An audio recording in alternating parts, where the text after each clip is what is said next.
Pemirsa, terima kasih Pian masih bersama kami. Berita selanjutnya, Mahabharata. Ketua Badan Pembuatan Peraturan Daerah meminta agar panitia khusus menuntaskan sejumlah rancangan peraturan daerah. Bapemperda akan melayangkan surat kepada Ketua DPRD Banjarmasin agar Ketua Pansus Raperda melaksanakan rapat-rapat dalam kerangka membahas terhadap Raperda yang belum tuntuk.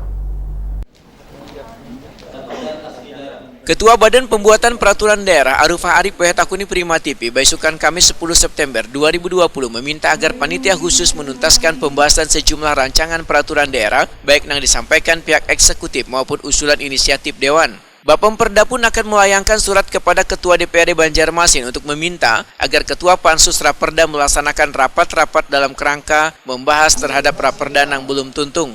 Menurut Arufah Arif, wayah ini ada 3 Raperda yang sedang dibahas, yaitu Raperda tentang perubahan Badan Hukum PDAM Banjarmasin menjadi perusahaan perseroan daerah atau Perseroda. Kedua, Raperda tentang pariwisata halal. Ketiga, Raperda perubahan atas revisi Perda nomor 5 tahun 2013 tentang rencana tata ruang wilayah atau RT/RW. Politisi Partai Persatuan Pembangunan ini pun menegaskan, ketiga Raperda tersebut paling lambat akhir tahun 2020 sudah bisa disahkan dan ditetapkan menjadi Perda karena di bulan September ini DPRD Banjarmasin baru mensahkan Raperda tentang penyelenggaraan administrasi kependudukan untuk ditetapkan menjadi Perda. Arufah Arif menyatakan, bila sistem prolegda tahun ini masih sama dengan kayak tahun sebelumnya, Ketua Pansus Raperda RT/RW ini pun berjanji akan secepatnya menyelesaikan Raperda tersebut.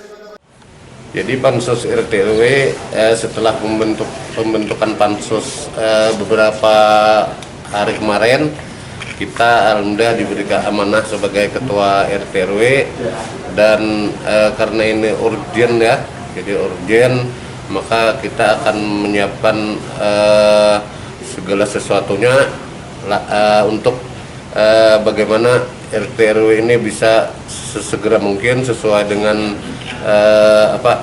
Permen ATR nomor 8 tahun 2017 ini menjadi kewajiban kita untuk memproses dan segeranya akan kita selesaikan pembahasannya. Sementara itu di tahun 2020 ini sesuai nota kesepakatan dengan pihak eksekutif, program legislasi daerah dipersiapkan sebanyak 20 Raperda. 5 diantaranya usul inisiatif Dewan sedangkan selebihnya diajukan pihak eksekutif.